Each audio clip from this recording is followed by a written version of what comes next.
오늘은 교회 이력으로 성령 강림 주일입니다. 성령 강림 주일은 오순절의 제자들에게 성령께서 충만하게 임하신 사건을 기념하는 절기입니다.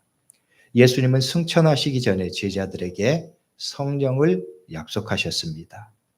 그 오실 성령을 예수님은 보혜사라고 이름 붙이셨습니다. 보혜사는 돕는 분이라는 뜻입니다. 예수님은 이 보혜사 성령의 오심에 대해서 이렇게 말씀하셨습니다. 먼저 요한복음 16장 7절의 말씀은 이렇습니다. 그러나 내가 너희에게 실상을 말하노니 내가 떠나가는 것이 너희에게 유익이라. 내가 떠나가지 아니하면 보혜사가 너희에게로 오시지 아니할 것이요 가면 내가 그를 너희에게로 보내리니. 내가 떠나는 것이 너희에게 유익이다. 보혜사가 너희에게 오실 것이기 때문이다 말씀합니다. 아버지께서 너희에게 보혜사 성령을 보내실 것이라고 말씀하셨습니다. 또한 요한복음 14장 26절의 말씀은 이렇게 말씀합니다. 보혜사 곧 아버지께서 내 이름으로 보내실 성령, 그가 너희에게 모든 것을 가르치고 내가 너희에게 말한 모든 것을 생각나게 하리라. 그리고 그 약속의 성취가 바로 오순절 성령 강림 사건입니다. 제자들과 초대교회 성도들은 예수님의 이 약속의 말씀을 믿었습니다. 그들에게 돕는 분 보혜사 성령을 보내주실 것을 믿었습니다. 그래서 주님의 명령대로 예루살렘을 떠나지 않고 모여서 예배하면서 전심으로 간절히 기도했습니다.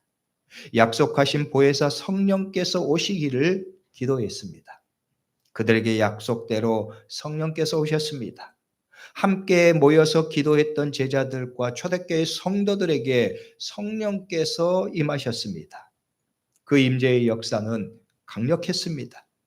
그래서 사도행전 2장 1절로 4절의 말씀은 이 성령의 임재의 강력한 역사를 이렇게 말씀하고 있습니다. 오순절 날이 이미 이름에 그들이 다 같이 한 곳에 모였더니 호련히 하늘로부터 급하고 강한 바람 같은 소리가 있어 그들이 앉은 온 집에 가득하며 마치 불의 혀처럼 갈라지는 것들이 그들에게 보여 각 사람 위에 하나씩 임하여 있더니 그들이 다 성령의 충만함을 받고 성령이 말하게 하심을 따라 다른 언어들로 말하기를 시작하니라. 하늘로부터 급하고 강한 바람 같은 소리가 가득했습니다. 불의 혀처럼 갈라지는 것들이 모든 사람 위에 임했습니다. 성령의 임재입니다. 그들은 성령의 말하게 하심을 따라서 각기 다른 언어로 말하기를 시작했습니다. 이 말씀은 성령의 강력한 임재 역사의 그 결과 다른 언어로 말하기를 시작했다고 우리에게 말씀합니다. 이 말씀은 매우 중요한 의미를 갖습니다. 왜냐하면 이 성령의 강력한 역사 가운데 각기 다른 언어로 말하기를 시작한 것은 예수님이 말씀하신 사명의 실현이기 때문입니다. 예수님은 승천하시면서 마지막에 제자들에게 이렇게 당부하셨습니다. 오직 성령이 너희에게 임하시면 너희가 권능을 받고 예루살렘과 온 유대와 사마리아와 땅끝까지 이르러 내 증인이 되리라. 그리고 성령의 강력한 임재의 역사를 통해서 예수님의 이 말씀이 성취되고 있는 거예요. 복음의 증인으로서 예루살렘과 온 유대와 사마리아와 땅끝까지 이르게 되는 복음의 사명을 실현하는 제자들의 모습을 보여주는 거지요. 즉 제자들과 초대교회 성도들은 성령의 충만한 은혜 가운데 복음의 사명자로 거듭난 것입니다. 성령의 충만한 임재는 제자들과 초대교회 성도들을 참된 그리스도인이 되게 한 것입니다. 그리스도인들을 그리스도인 되게 한 것입니다. 그리고 이 성령의 역사는 일회성의 사건이 아닙니다. 왜냐하면 성령은 지금도 우리 가운데 역사하시고 일하시기 때문입니다. 그리스도인들을 성령의 충만한 능력으로 무장케 하셔서 참된 그리스도인으로 살게 하시기 때문입니다. 우리가 오순절 성령 강림 사건을 기억하면서 신앙의 결단을 하는 이유도 여기에 있습니다. 오늘 우리도 성령의 충만함 가운데 참된 그리스도인으로 살아야 하기 때문이지요. 하나님은 그것을 기대하시고 성령께서는 그 일을 위해서 오늘도 일하시기 때문입니다. 그런 측면에서 오늘 성령 강림 주일을 맞이해서 데살로니가후서 1장의 말씀을 나눕니다. 이 데살로니가후서 1장의 말씀은 표면적으로 보면 성령 강림과는 별 거리가 없어 보입니다. 왜냐하면 오늘 말씀은 성령에 대해서나 성령의 충만한 임재에 대해서 말하지 않는 것처럼 보이기 때문입니다. 그런데 오늘 말씀은 성령의 본질적인 사역과 성령께서 오늘도 믿는 그리스도인들에게 임재하시고 역사하시는 이 일을 보여줍니다. 이 말씀이 오늘 우리에게 의미 있는 것은 성령의 충만한 은혜 가운데 오늘 우리들이 살아야 할 그리스도인의 참된 삶을 교훈하고 있기 때문입니다. 다시 말해서 성령의 충만한 역사 가운데 오늘 우리가 살아야 할 온전한 그리스도인의 삶을 교훈하는 거예요. 성령 하나님이 일하시는 오늘의 역사를 보여주는 것이지요. 오늘 말씀이 갖는 영적인 의미입니다. 데살로니가후서는 사도 바울이 유대인들에 의해서 데살로니가에서 쫓겨난 다음에 그 데살로니가 교인들에게 보내는 두 번째 편지입니다. 아시는 대로 첫 번째 편지는 데살로니가 전서입니다. 그러하기에 오늘 데살로니가 후서의 말씀은 데살로니가 전서의 내용을 기억하는 것이 필요합니다.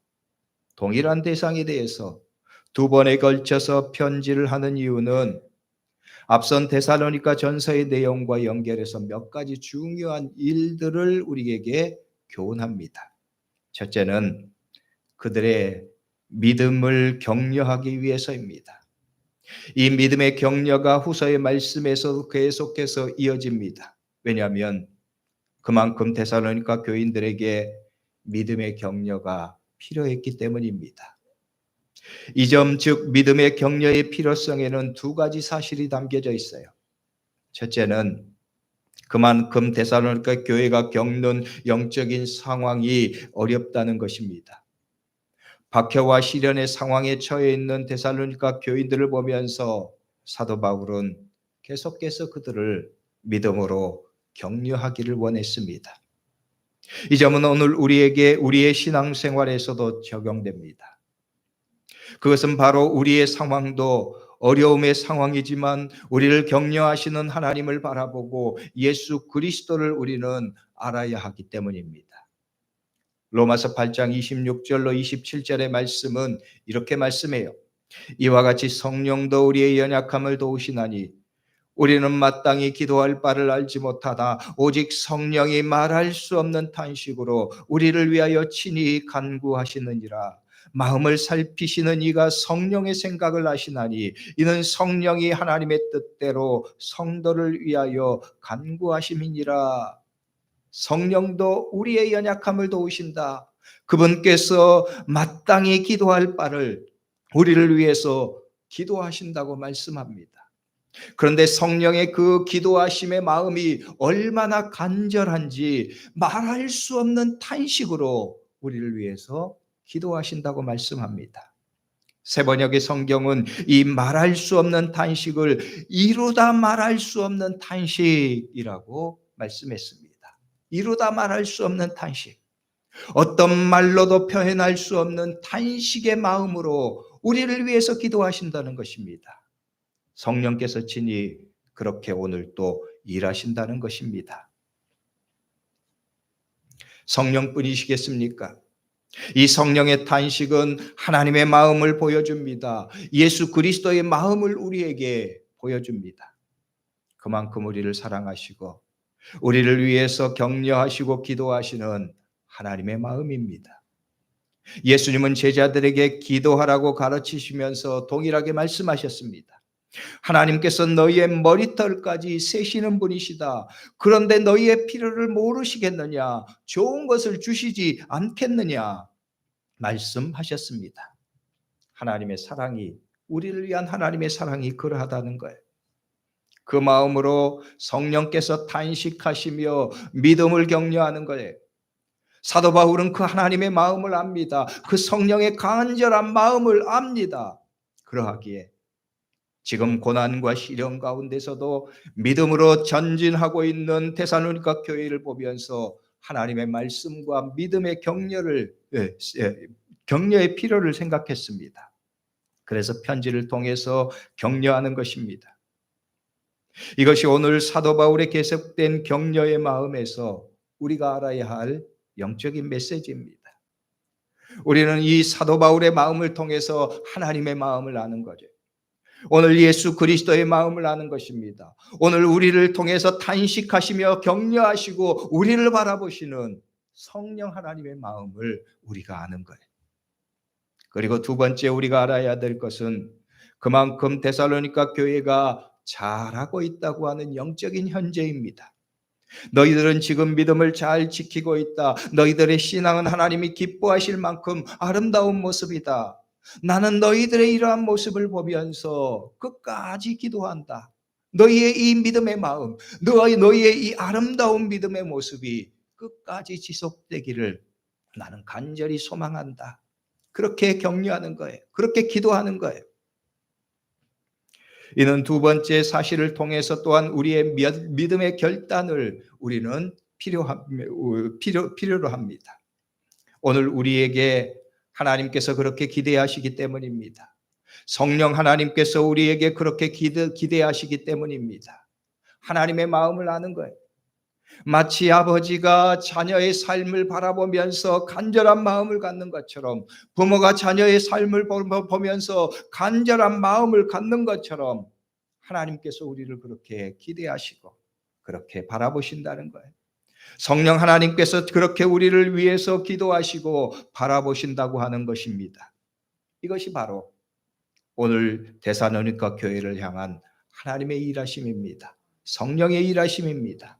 우리가 이 말씀을 통해서 깨달아야 될 영적인 교훈이라는 거예요. 우리가 성령 강림 주의를 통해서 성령의 충만한 임재와 그것이 만들어내는 역사를 다시 보는 이유가 여기에 있습니다. 그 성령의 충만한 역사 가운데 하나님의 백성의 아름다운 믿음의 일들을 이루시는 성령의 역사를 우리가 볼 수 있기 때문에 그렇습니다. 데살로니가 후서의 말씀에서 다루어지는 그리고 또 하나의 중요한 메시지가 있습니다. 그것은 바로 종말론적인 경건한 신앙입니다. 예수 그리스도께서 재림하실 때 흠없는 교회가 되기 위한 현재적 신앙을 권면하고 있기 때문에 그렇습니다. 그 마음으로 사도 바울이 다시 펜을 들어서 데살로니가 교회를 격려하고 말씀을 가르치는 거예요.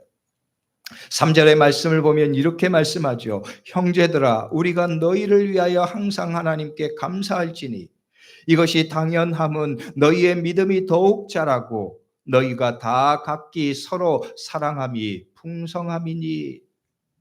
바울이 말합니다. 나는 너희들 보면서 하나님께 항상 감사하다. 이것은 너무나 당연한 일이다. 왜냐하면 너희의 믿음이 더욱더 자라고 너희가 다 각기 사랑함이 풍성함이기 때문이다 말하고 있습니다. 이 말씀은 오늘 우리가 성령의 충만한 은혜 안에 살아야 할 참된 그리스도인의 모습을 보여줍니다. 믿음이 더욱더 자라는 것입니다. 서로 사랑함이 풍성한 것입니다. 성령의 충만한 은혜 안에서 오늘 우리들이 살아야 할 종말론적인 건강한 신앙의 모습입니다. 성령은 오늘도 이 모습을 위해서 말할 수 없는 탄식으로 기도하시는 것입니다. 성령은 오늘 또 간절한 마음으로 일하시는 거예요. 그러므로 성도 여러분, 오늘 우리들도 그러해야 합니다. 오늘 우리들도 성령의 충만한 은혜 안에서 믿음이 더욱더 자라야 합니다. 믿음이 성장하고 성숙해야 합니다. 성도 여러분, 여러분의 믿음의 상태는 어떠하십니까? 목회자로서 교인들과 신앙 상담을 할 때 안타깝게 느끼는 부분이 있습니다. 그것은 성도들이 과거 이야기만 할 때입니다. 옛날에 내가 신앙생활을 이렇게 했고, 내가 이렇게 신앙생활을 열심히 했고, 이렇게 기도도 열심히 했다, 이런 은혜가 나에게 있었다 말하는 것입니다. 물론 과거의 기억, 과거의 은혜를 기억하는 것, 그것을 늘 감사하는 것은 참으로 마땅한 일입니다. 있어야 할 모습입니다. 그런데 과거의 모습만을 이야기하는 것은 한편으로 안타까운 대목이 있어요. 과거의 모습, 과거의 일들만 이야기하는 것은 현재의 모습을 이야기할 수 없기 때문입니다. 그런 경우가 많기 때문이고요. 현재는 신앙에 대해서 별 할 이야기가 없습니다. 그만큼 현재 생활이 별 볼 일 없는 상태에 이른 것입니다. 그래서 간증할 것입니다. 없습니다. 그러니까 과거의 일만 이야기합니다. 현재의 믿음의 일을 일하는 것이 별 볼 일 없어서 과거의 일만 회상하는 거예요. 그러나 중요한 것, 무엇보다 중요한 것은 우리의 현재의 신앙입니다. 우리의 신앙은 졸업이 없기 때문입니다. 우리의 이 땅에서의 생이 마치는 날까지 끝까지 믿음으로 충성해야 하기 때문입니다. 우리는 오늘 현재를 종말론적인 신앙으로 살아야 하기 때문입니다. 성도 여러분, 여러분의 현재 신앙의 모습은 어떠합니까? 믿음에 있어서 여러분은 지금 어떠한 신앙의 위치에 있습니까? 여러분은 지금 믿음에 있어서 어떤 일을 하고 계십니까? 어떤 모습으로 현재를 살아가고 계십니까? 여러분은 믿음에 있어서 종말론적인 현재를 살고 계십니까? 아니면 불행하게 믿음에 있어서 이미 종말을 맞은 시간을 살고 있습니까? 우리는 현재의 모습을 돌아보아야 합니다. 왜냐하면 성령께서는 오늘 우리의 믿음의 현재를 위해서 말할 수 없는 탄식으로 기도하시기 때문입니다. 성령께서는 오늘 우리가 다 말할 수 없는 간절한 마음으로 우리를 위해서 기도하시며 일하시기 때문입니다. 성령의 그 탄식을 우리는 들어야 돼요. 성령의 탄식이 우리의 죽은 믿음이 되지 않아야 합니다. 성령의 탄식이 이미 끝나버린 우리의 믿음의 일이 되지 않아야 합니다.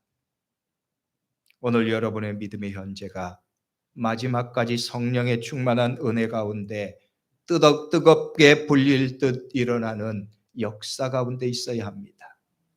여러분의 믿음이 그런 믿음이기를 주의 이름으로 축복합니다.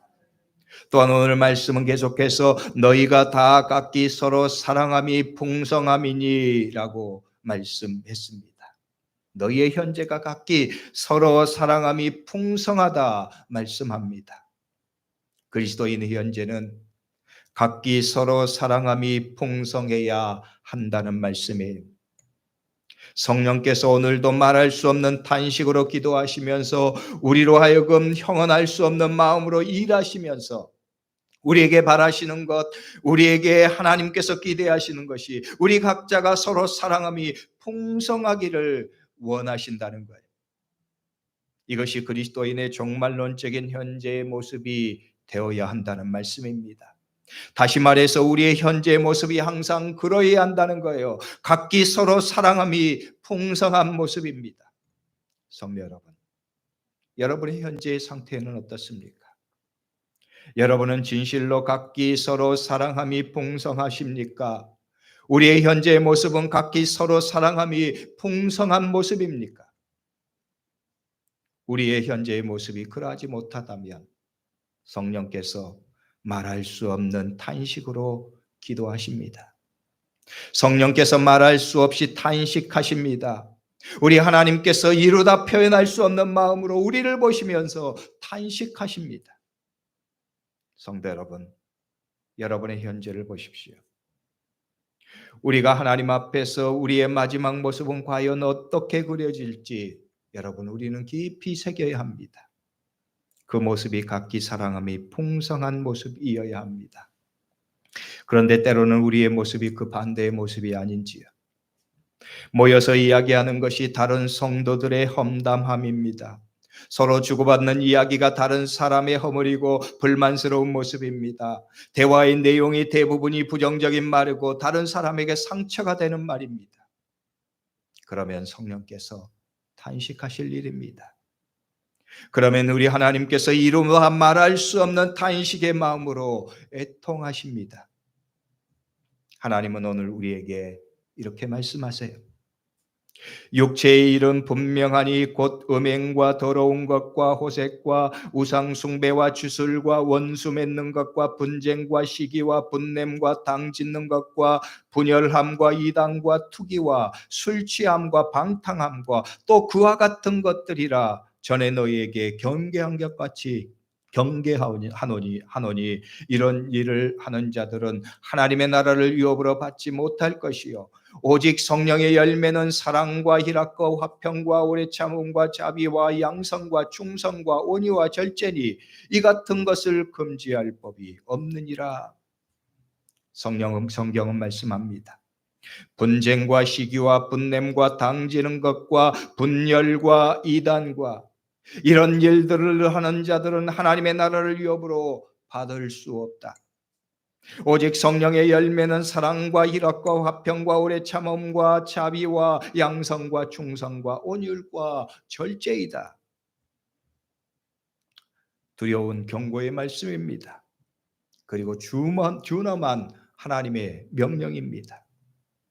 우리의 삶이 각각 사랑이 풍성한 삶이 되어야 한다는 말씀이에요. 성령의 열매를 온전히 맺는 삶이 되어야 한다는 말씀입니다. 성령 하나님께서 우리를 보시면서 이 일을 위해서 말할 수 없는 탄식으로 기도하신다는 말씀이에요. 그러므로 성도 여러분, 여러분의 현재, 여러분의 이 믿음의 모습은 그러해야 합니다. 각각 사랑함이 풍성한 그리스도인이 되는 것입니다. 두 번째 오늘 말씀은 너희들 때문에 격려를 받는다고 말하면서 그들의 미래를 바라보게 합니다. 3절의 말씀은 이렇게 말씀하죠. 형제들아 우리가 너희를 위하여 항상 하나님께 감사할지니 너희들 때문에 하나님께 감사한다는 것이지요. 그리고 4절의 말씀에서 이렇게 덧붙여요. 너희가 견디고 있는 모든 박해와 환난 중에서 너희 인내와 믿음으로 말미암아 하나님의 열의 교회에서 우리가 친히 자랑하노라. 너희의 믿음의 모습을, 너희가 현재는 박해와 시련 가운데 있지만 그 박해와 시련에서도 너희가 이렇게 아름다운 믿음의 모습으로 너희가 살아가는데 그 모습을 보면서 모든 믿음의 성도들이 하나님의 교회가 격려를 받는다는 것이에요. 그리고 또한 믿음의 소망을 갖는다는 것입니다. 그리고 사도 바울은 그런 믿음의 교회 가운데 마지막 비전, 마지막 미래의 모습을 보여주고 있습니다.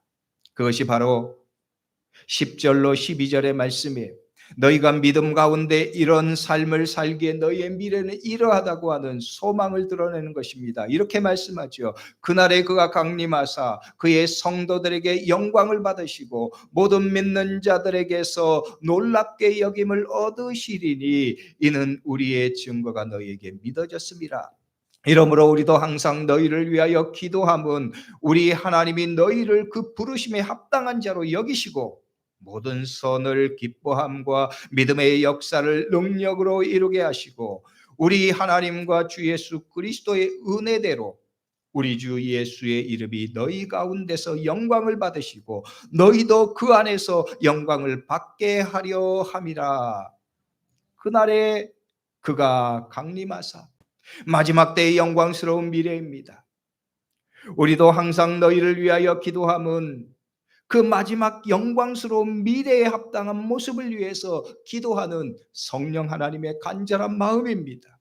하나님이 그 부르심에 합당한 자로 여기시고 모든 선을 기뻐함과 믿음의 역사를 이루게 하시고 주 예수의 이름이 너희 가운데 영광 받으시고 너희도 그 안에서 영광을 받게 하려 함이라. 이것이 우리의 미래가 되어야 된다는 거예요. 그리스도인의 미래입니다. 하나님의 백성의 아름다운 미래입니다. 너희가 마지막에 그러하기를 원하고 기도한다는 거예요. 사도 바울의 기도이며 성도들의 기도이지만 이는 동시에 성령의 말할 수 없는 탄식의 기도입니다. 하나님께서 오늘 우리에게 기대하시고 기도하시는 하나님의 간절한 기도의 제목입니다. 성도 여러분, 우리는 그 성령의 음성을 들어야 합니다. 우리는 그 성령의 간절한 기도를 들어야 합니다. 그래야 우리는 그리스도인으로서 이렇게 사는 것이 제대로 사는 것임을 알 수 있습니다. 그래야 우리는 제대로 된 그리스도인으로서 오늘 우리의 삶의 현재를 그리고 우리의 미래를 마땅한 모습으로 살 수 있게 됩니다. 여러분, 우리의 마지막의 미래가 어떤 모습이길 기대하십니까?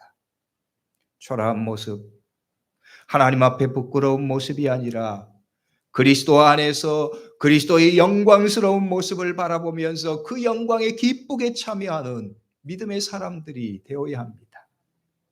사도 바울은 데살로니가 교회의 믿음의 모습을 보면서 그 비전을 바라봤어요. 그 소망의 아름다운 미래를 바라봤어요. 그리고 모든 그리스도인들이 그렇게 되기를 원하는 마음으로 기도합니다. 바울의 기도만이 아닙니다. 성령 하나님께서 우리를 위해서 기도하시는 것입니다. 그 마음으로 성령 하나님께서 우리에게 간절한 마음으로 탄식하시면서 기도하시는 거예요. 그러므로 성도 여러분, 오늘 우리들도 데살로니가 교회의 믿음의 모습처럼 우리도 하나님 앞에 그런 모습으로 살아야 합니다. 믿음이 더욱더 성장하는 것입니다. 더욱더 성숙해가는 것입니다. 이전에도 열심히 믿음으로 살아갔지만 현재도 더욱더 열심히 믿음으로 사는 것입니다. 그리고 내일은 더욱더 열심히 하나님 앞에 믿음으로 사는 것입니다. 그리고 우리 안에서 각각 사랑함이 풍성한 믿음의 아름다운 결실이 있는 하나님의 교회가 되는 거예요. 그런 데살로니가 교회를 바라보면서 바울이 기대한 믿음의 소망이 아름다운 영광의 미래입니다. 예수 그리스도께서 다시 오실 때 그 영광스러운 미래가 오늘 나의 것이 되고 우리의 것이 되어야 한다는 그 소망을 바라보는 거예요. 그러므로 성도 여러분, 오늘 우리들도 그 영광의 미래의 아름다운 주인공으로 오늘 우리의 믿음의 모습 아름답게 살아가는 성도들이 될 수 있기를 주의 이름으로 축복합니다. 기도하겠습니다. 기도할 때 오늘 말씀을 붙들고 통성으로 함께 기도하죠. 하나님, 오늘 나를 보시면서 성령께서 말할 수 없이 탄식하시는 탄식의 기도를 내가 듣기를 소망합니다. 나의 길을 열어주옵소서. 나의 마음을 열어주옵소서.